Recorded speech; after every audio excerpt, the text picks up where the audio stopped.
बिहार के छपरा में 2 दर्जन से ज्यादा बच्चे सरकार के दिए गए खाने का शिकार हो गए। पूरे देश में कोहराम मचा हुआ है, लेकिन सूबे की हुड्डा सरकार की कानों पर जूं तक रेंगती नहीं दिख रही है। कभी भी मिड डे मील में छिपकली तो कभी दूसरे जहरीले जानवर मिल रहे हैं। इतना ही नहीं, बच्चों को सेहतमंद बनाने के लिए बांटी जा रही गोलियां भी उन्हें बीमार ही कर रही हैं।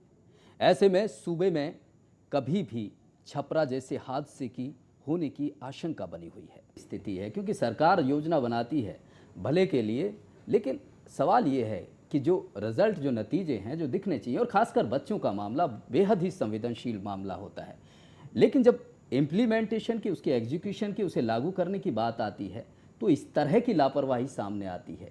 आखिर ये जो तस्वीर है, आप क्या देखते हैं?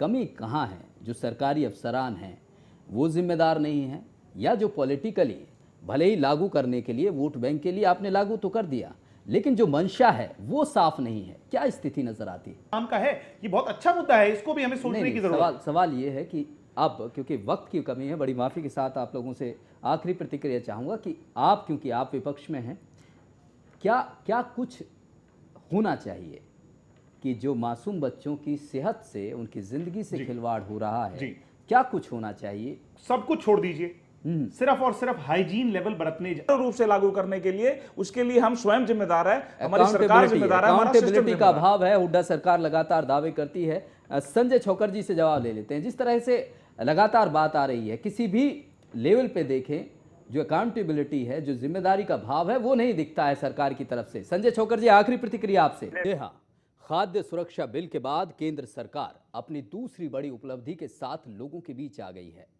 सरकार ने नए भूमि अधिग्रहण विधेयक को पास कर दिया है। सरकार के मुताबिक इस बिल को किसानों और जमींदारों के लिए सबसे हितकारी कदम माना जाएगा। हालांकि विपक्षी दलों ने अभी भी इसमें सुधार की गुंजाइश बताई है। देखिए किस सरकार ने, देखिए सवाल, गोपीचंद जी, बड़ी माफी के साथ रोक रहा हूँ, बड़ी माफी के साथ रोक रहा हूँ प्रधान जी, बड़ी माफी के साथ रोक रहा हूँ। एक दर्शक हमारे साथ ऑनलाइन के जरिए जुड़ गए हैं। देखिए समय की बड़ी बेहद कमी है। एक दर्शक हमारे साथ ऑनलाइन के जरिए, भिवानी से बड़ी माफी के साथ रोक रहा हूं, भिवानी से एक दर्शक हैं हमारे, राम नरेश, वो जुड़ गए हैं। देश को राइट टू रिजेक्ट मिल गया है। सुप्रीम कोर्ट का एक और सुप्रीम फैसला आ गया है, यानी कि आपकी नापसंद को अब पूरी तवज्जो मिलेगी।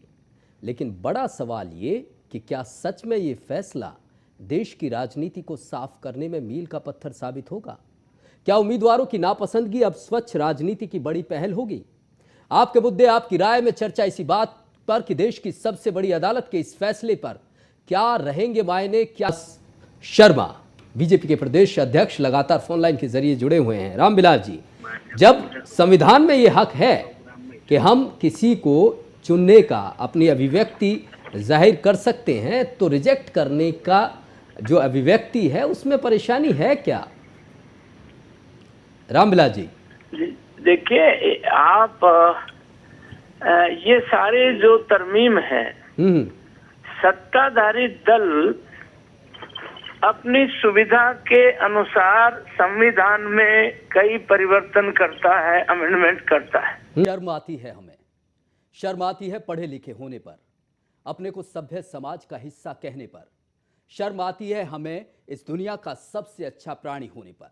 जी हाँ, शर्म आती है अपने इंसान होने पर, क्योंकि जिस तरह से हैवानियत की तस्वीर हमारे प्रदेश में सामने आई है, उसने हम सबको शर्मिंदा कर दिया है। तो उसकी हत्या कर देना ये उसका सॉल्यूशन नहीं है।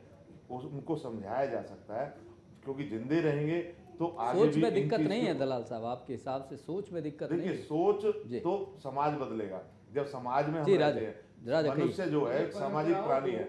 अगर समाज में रहना है तो समाज की जो राजा बोलिए, वक्त की कमी, परंपराओं को समाज। ब्रेक के बाद स्वागत है आपका। लगातार आपके मुद्दे, आपकी राय में चर्चा ये कि आखिर बच्चों को किताबें मिलेंगी कब? करीब 6 महीने का वक्त हो गया, बगैर किताबें बच्चे स्कूल में जाते हैं, और स्थिति ये है कि मास्टर पढ़ाएं तो पढ़ाएं क्या, बच्चे पढ़ें तो पढ़ें क्या? संवेदनशीलता की बात हो रही है, सरकार के ऊपर सवाल उठने लाजमी है। 6 महीने का वक्त कम नहीं होता है। तो कहीं ना कहीं गंभीरता से नहीं लिया है। हमारे साथ इनेलो के वरिष्ठ नेता हैं अनंतराम तंवर जी, वो भी हैं साथ में, वो भी कुछ कहना चाहते हैं आप कि जान से खिलवाड़ क्यों करते हैं लोग और ये बंद कब होगा।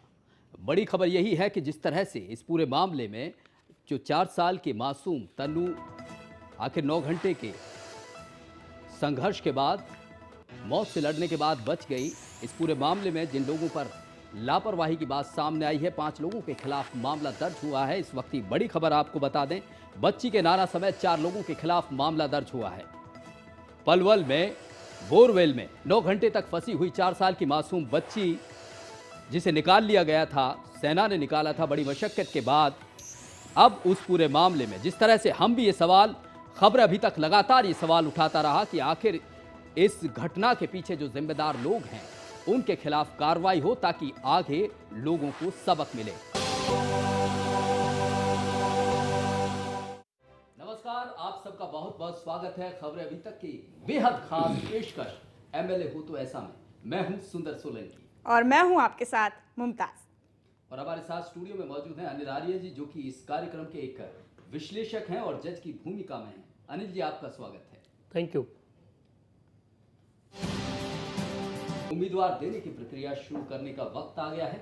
ये कार्यक्रम 2 चरणों में पूरा होगा। पहले चरण में तमाम उम्मीदवारों की प्रोफाइल 11 मापदंडों के जरिए परखी जाएगी और जो उम्मीदवार इन पैमानों में मुमताज खरा उतरेंगे जी, वही चुनिंदा उम्मीदवार अगले राउंड में जगह पा सकेंगे। दूसरे राउंड में उन्हें जूरी की कसौटी से गुजरना होगा ताकि जब उम्मीदवार सफल होकर निकले तो उसे जनता भी कह सके कि एमएलए हो तो ऐसा।